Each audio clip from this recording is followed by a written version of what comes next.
melaki Musumam na jibayo makake dawu shele Musumam na jibayo makake dawu melaki melaki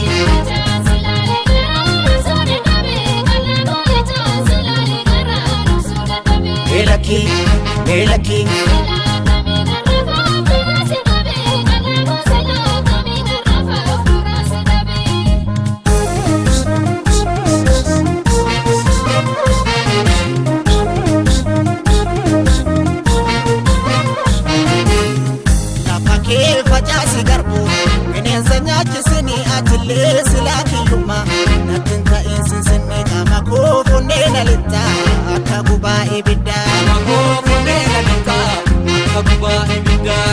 manni kee silaa gamanaa qee abeebee tufaa barbareedaan na daangeessanii akkam godheetan dhufaa gungumtee yaa'inaaf tunamoo gargar hin baanu lamoo Shakari odani margu sanyi facaasa malee atillee silaa kiyyummaa gargar nu baasa malee sanyi warra jamoo dabalee osoon si duukaa galee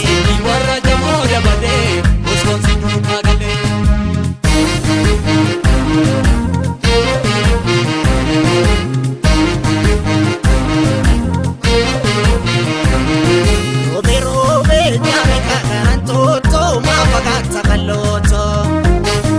Osinega maratu talasena si hawe baradera Ulani ko ano maksutu diga bako bata pambatu Ano fiko jajabatu ofegi kanu keti sinyatu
Melaki barbacha kenjora sifan chabe midama shele barbacha kenjora sifan chabe midama melaki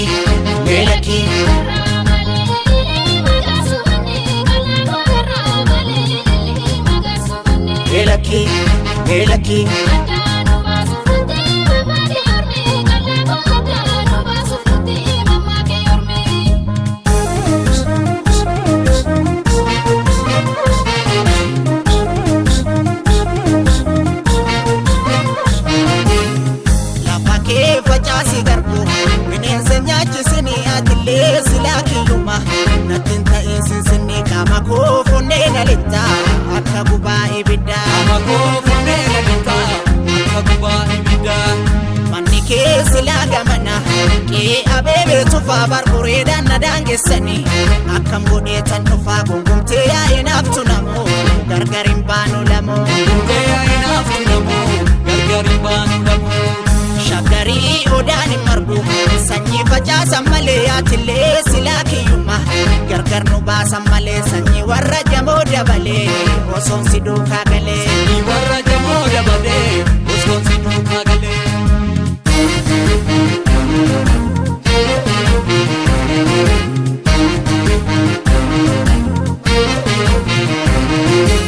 Robe nyaame kakaraan tootoo maa fagaata kallootoo Osinega maratu talasena si hawe baradera Ulani ko ano maksutu diga bako bata pambatu Ano fiko jajabatu ofegi kanu keti sinyatu Wote jabini tihami kalozani anambaha onda chasi hidi Woto kiti warri sabe kanita kaiti sirbi hamachuma loboti miti Ote gabbiin itti haami kaloosaani aannan bahaa olla caasifidhi Otokitti warri isaa beekanii takka dhiiti sirbi namatti malloo miti